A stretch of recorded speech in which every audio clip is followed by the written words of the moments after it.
Hello guys, welcome or welcome back to my YouTube channel. तो first of all, myself Monica, second year BMS. तो this video is going to be about you to know how to read NCSM syllabus, क्योंकि बच्चों को पता ही नहीं होता है कि हमें सिलेबस को देखना कैसे है। और अगर आपको ये सिलेबस को देखना आ जाता है तो आपके लिए बहुत इजी हो जाता है BMS को पढ़ना, और इन फ्यूचर यूनिवर्सिटी के टाइम पे भी बहुत ज़्यादा इजी हो जाता है, क्योंकि सिलेबस के बाहर आपको कुछ भी नहीं मिलेगा।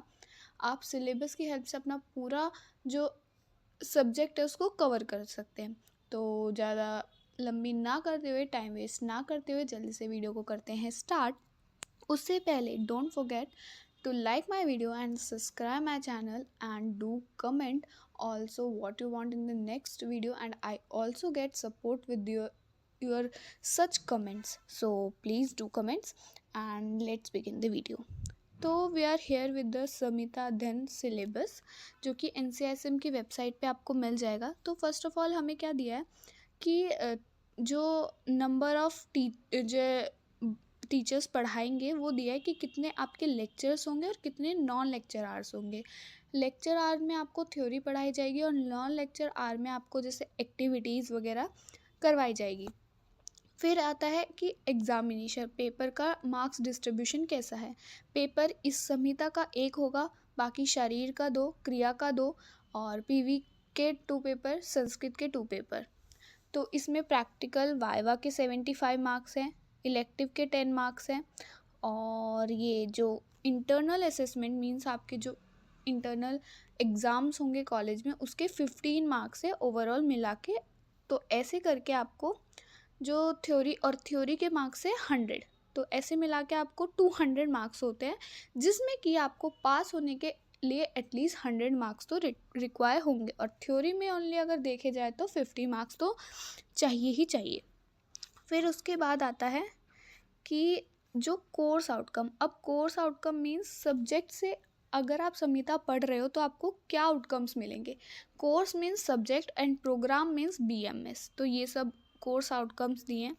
उसके बाद आपको चैप्टर वाइज बताया गया है कि उस चैप्टर में आपको कौन कौन से पॉइंट्स कवर किए। जैसे कि अगर हम देखें अष्टांग हृदय सूत्रस्थान 1 to 15 अध्याय, तो फर्स्ट अध्याय में क्या है, आयुष्कामी अध्याय में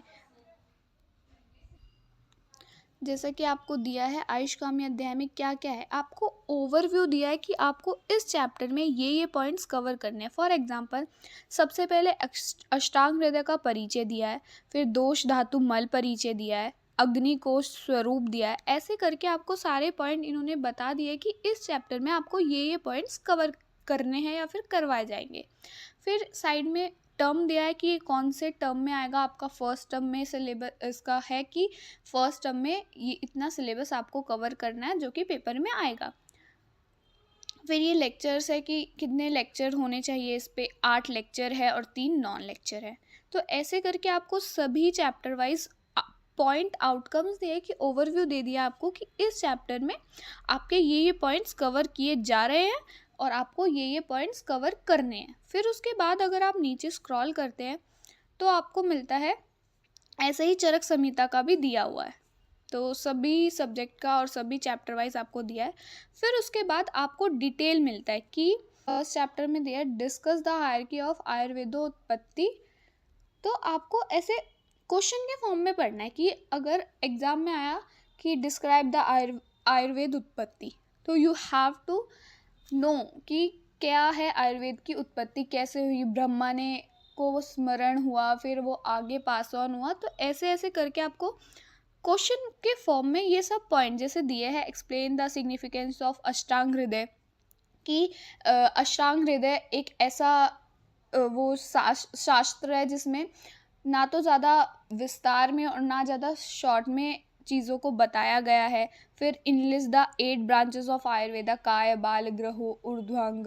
ऐसे करके आपको ये सारे क्वेश्चन के फॉर्म में आपको सब चीज़ें कवर करनी है। फिर रोल ऑफ superiority of दोष in manifestation of diseases, identify the दोष स्थान, कि कौन सा दोष कहाँ पे रहता है, सब आपको फर्स्ट चैप्टर में मिलेगा।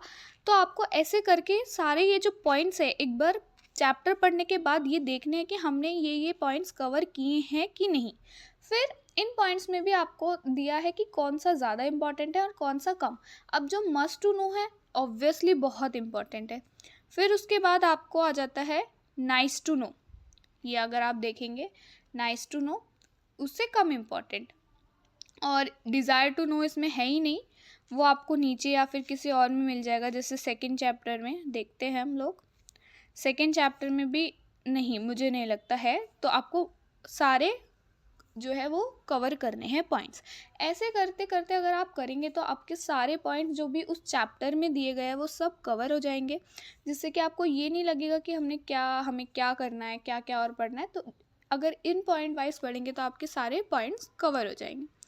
तो ऐसे आपको सभी चरक और अष्टांग के करने हैं। उसके बाद अगर आप स्क्रॉल करेंगे नीचे आते हैं तो फिर आपको मिलता है, और हाँ इनमें आपको इम्पॉर्टेंट श्लोक्स भी दिए हैं कि आपको कौन कौन से श्लोक है जो इस चैप्टर से याद करने की ज़रूरत है। जैसे रिसाइट द श्लोक ऑफ 4, 12, 13, 34 to 35, 56 to 57, 68 to 69।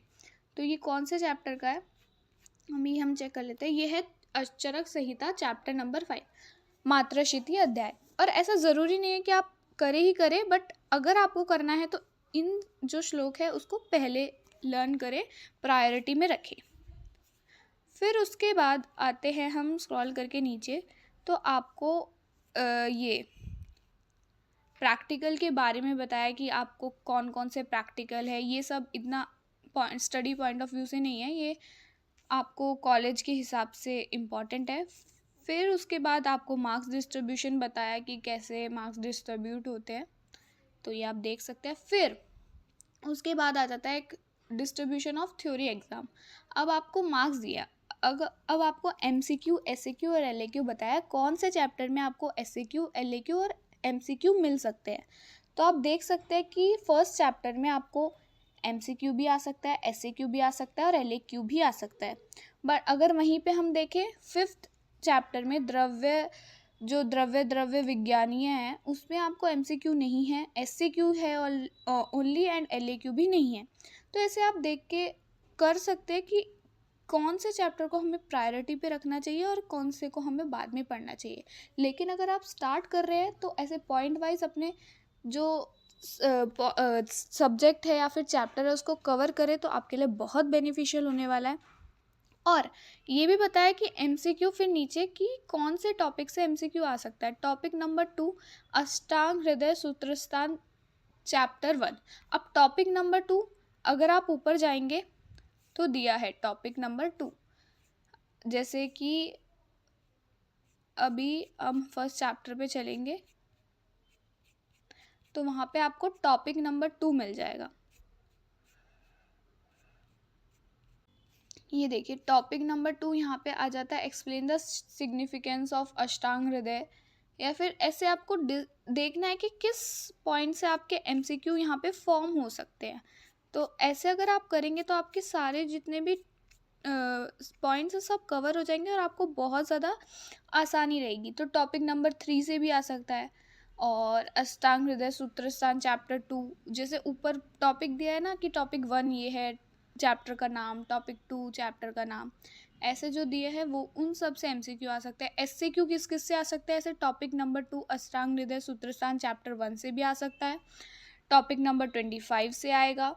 मतलब आपके क्या पैटर्न रहता है, 20 MCQ रहते हैं और 8 SAQ रहते हैं और 4 LAQ रहते हैं। तो आपको देखो सब कुछ बताया गया है कि फर्स्ट जो क्वेश्चन रहेगा SAQ का वो कौन कौन से टॉपिक से आएगा। टॉपिक नंबर 2 अष्टांग हृदय चैप्टर 1, टॉपिक नंबर 25 चरक चैप्टर 9, टॉपिक नंबर 26 चरक चैप्टर 10। अब इन तीनों में से किसी भी चैप्टर में से आपका क्वेश्चन नंबर 1 आ सकता है, तो you have to do that.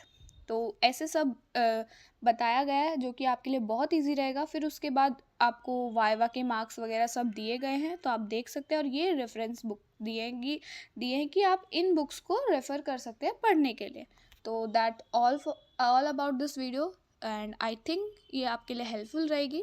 Don't forget to like my video and subscribe my channel. तब तक के लिए बाय बाय।